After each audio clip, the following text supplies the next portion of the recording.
بسم الله الرحمن الرحيم. السلام عليكم ورحمة الله وبركاته. عيد ونكسن.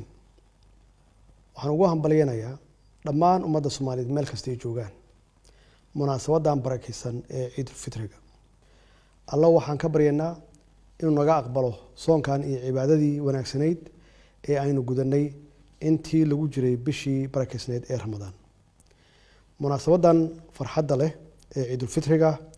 waxaan ku boorinaynaa muwaadin kasta oo Soomaaliyeed inuu gacan ka geysto farxad gelinta dadkeena tabaalaysan ka shaqeynta danta guud oo amnigu ugu horeeyo midnimada iyo wadajirka kuwaas oo dhamaantood tiirar u ah waajibaadka diinta islaamka walaalayaal waxaan idin xusuusinaynaa in farxadan maalmahan barakeysan ee ciida inaynu si gaar ah ugu baraarugsanaano halista caafimaad ee dalkeena ku xeeran ee u sababay cudurkan COVID-19 oo ah mid aan yarayn oo inooga baahan dhammaan inaan u istaagno la shaqeynta laamaha caafimaadka si buuxdana ugu hogaansano talooyinka iyo awaamiirta caafimaadka ee lagu ilaalinayo caafimaadka bulshadeena waxaan ku bogaadinayaa shacabka Soomaaliyeed sida wanaagsan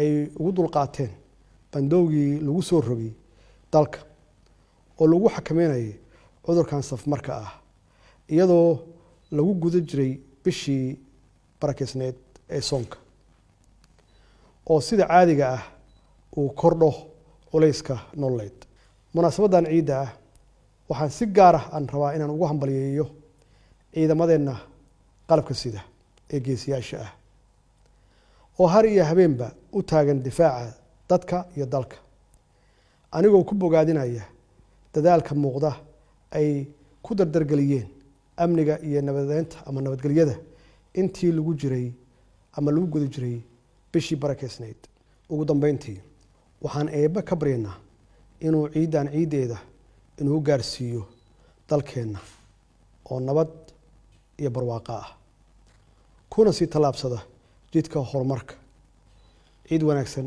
والسلام عليكم ورحمة الله وبركاته.